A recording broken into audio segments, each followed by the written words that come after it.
Oke, assalamualaikum warahmatullahi wabarakatuh. Apa kabar semuanya?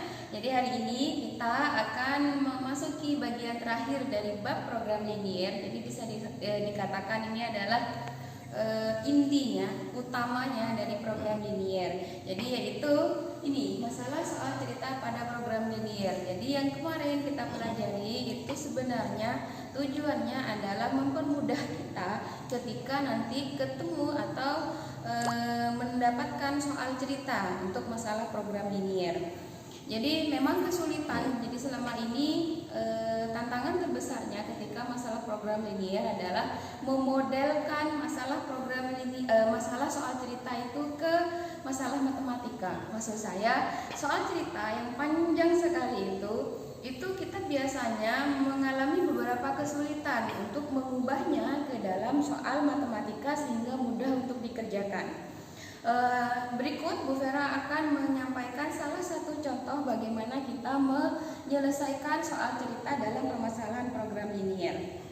Jadi misalnya masalahnya adalah seperti ini. Kalau kamu ketemu soal cerita, usahakan pertama kali kamu harus baca keseluruhan soalnya terlebih dahulu. Jadi jangan per kalimat jangan. Jadi semuanya pahami dulu dalam satu soal, baru kita telah satu-satu mana yang nanti akan kita misalkan sebagai X dan mana yang akan kita misalkan sebagai Y.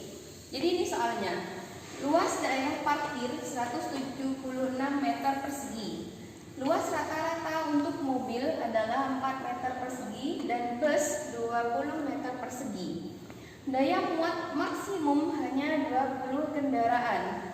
Biaya parkir mobil Rp1.000 per jam dan bus Rp2.000 per jam. Murah. Jika dalam 1 jam tidak ada kendaraan yang pergi dan datang, maka pendapatan maksimum tempat parkir adalah. Jadi intinya kita mau cari nilai optimumnya, yang kebetulan di sini adalah maksimum yang dicari. Cuman nilai optimum ini atau soal yang kemarin atau soalnya itu dalam bentuk soal cerita seperti ini, tidak seperti yang pertemuan sebelumnya. Jadi kalau ada soal cerita, setelah kita pahami secara keseluruhan baru kita lihat satu persatu. Jadi ceritanya di soal cerita ini itu ada daerah parkir. Daerah parkir itu untuk mobil dan bus. Jadi di mana ada 2 jenis kendaraan yang bisa parkir di situ. Adanya adalah mobil sama bus. Untuk memudahkan kalian dalam menentukan fungsi kendala dan fungsi objektifnya, jadi Bu Vera pakai bantuan kotak seperti ini. Jadi saya punya informasi pertama, luas daerah parkir 176 meter. Luas rata-rata untuk mobil 4 meter persegi dan bus 20 meter persegi. Berarti saya punya 2 hal. Saya punya mobil dan saya punya bus. Ada 2 jenis kendaraan. Dari kalimat yang di sini kita bicara luas parkirnya. Jadi luas parkir. Kalau mobil dia butuh 4 meter persegi. Dan kalau bus butuh 20 meter persegi. Ternyata luas parkir secara keseluruhan kalau di total itu katanya di soal adalah 176 meter persegi. Itu informasi yang pertama. Informasi kedua, daya muat maksimum hanya 20 kendaraan. Ingat, kendaraannya hanya mobil sama bus. Jadi kalau mobil sama bus itu maksimal hanya 20 kendaraan. Jadi kalau mobilnya kita pakai perbandingan satu-satu karena jumlah mobil dan bus seperti itu. Mobil, bus. Daya tampung katanya hanya muat 20 saja. Kemudian biaya parkir, ternyata biaya parkirnya ini 1.000 untuk mobil, 2.000 untuk bus. 1.000 dan 2.000. Apa di sini? Di sini adalah yang ditanyakan, yaitu pendapatan maksimumnya. Jadi kita akan dapat pendapatan maksimum dari sana. Kemudian mana X, mana Y? Jadi yang mobil kita misalkan sebagai X dan Kemudian kalau kita misalnya sudah punya tabel seperti ini, maka kita harus bisa menemukan fungsi kendala dan fungsi objektifnya. Fungsi kendala pertama dan kedua untuk soal cerita pasti ada ini. Kenapa harus ada itu? Karena nggak mungkin mobil sama bus itu jumlahnya -1, -2, nggak ada.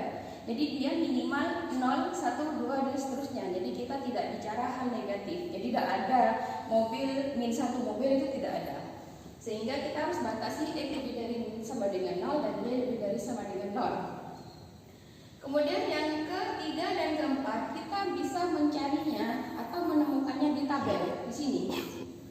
Jadi kita bahas yang pertama, parkir dulu. Ternyata kalau parkir mobil butuh maksudnya mobil 4 meter persegi. Jadi kita bilangnya ini adalah 4X.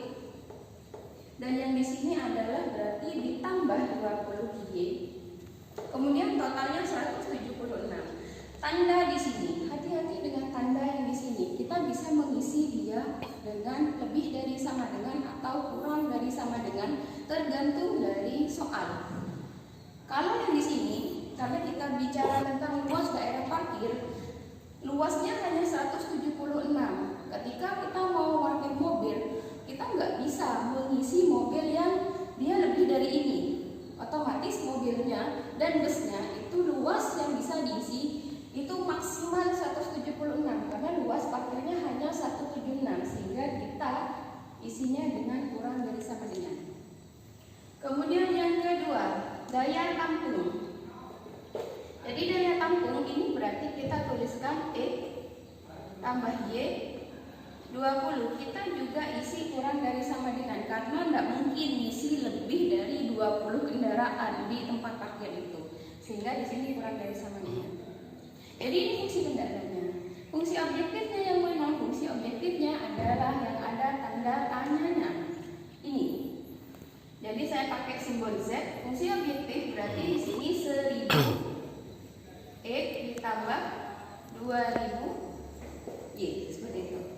Jadi kalau fungsi kendala sama fungsi objektif sudah ditemukan, berarti caranya sama seperti pertemuan kemarin untuk mencari nilai maksimum atau minimumnya. Jadi kita ke sini. Jadi kalau misalnya saya kerjakan fungsi kendala, saya akan menemukan DHP seperti ini. Kemudian DHP-nya adalah daerah yang saya arsir di sini.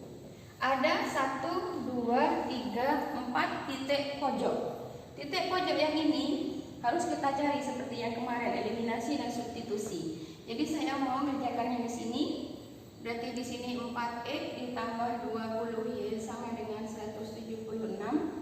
Dan di sini X ditambah Y sama dengan 20. Ini harus kita kalikan 4. Saya menghilangkan X-nya. Berarti 4X 20Y 176. Dan ini 4X 4Y sama dengan 80. Berarti ini 16Y. Kemudian 176 dikurangi 80 96, jadi Y-nya adalah 6. X plus Y sama dengan 20. Kalau Y-nya 6 berarti X-nya adalah 20 dikurangi 6 hasilnya 14. Jadi titik yang di sini itu adalah 14,6. Kemudian titik pojoknya, lihat sini. Loh Bu, titik pojoknya kok cuma 3, mana yang 1? Jadi kalau misalnya kita mengerjakan sesuatu, kita berjualan, kita tentang tempat parkir, tentang penghasilan. Ketika kamu tidak menghasilkan apapun atau nilainya 0, mending tidur. Jadi kita nggak melakukan apa-apa kalau misalnya penghasilan kita hanya 0. Jadi yang 0,0 ini tidak termasuk titik pojok yang diperhitungkan untuk soal cerita. Ingat, hanya untuk soal cerita. Kalau soalnya tidak soal cerita, dia harus masuk. Tapi karena soal cerita, jadi kita tidak menginginkan penghasilan yang 0, sehingga ada 3 titik pojok yang digunakan. 20,0 yang ini, kemudian 0,44/5 yang di sini, kemudian 14,6 yang titik yang tadi. Kalau dihitung hasilnya yang ini 20.000, yang ini 17.600, dan yang ini 26.000. Jadi pendapatan maksimalnya adalah 20. Jadi tukang parkirnya itu dapat 26.000. Itu paling banyak dalam 1 jam. Seperti itu. Paling sedikit dia akan mendapatkan 17.600. Jadi tidak ada pendapatan yang nol. Itu mendingan kita tidak melakukan apa-apa. Jadi seperti itu contohnya. Jadi kesulitannya memang adalah ada di bagian yang di sini, menentukan fungsi kendalanya sama fungsi objektifnya. Jadi memang perlu banyak latihan, perlu mencoba berbagai jenis soal cerita. Demikian dari Bu Vera, semoga bermanfaat. Terima kasih.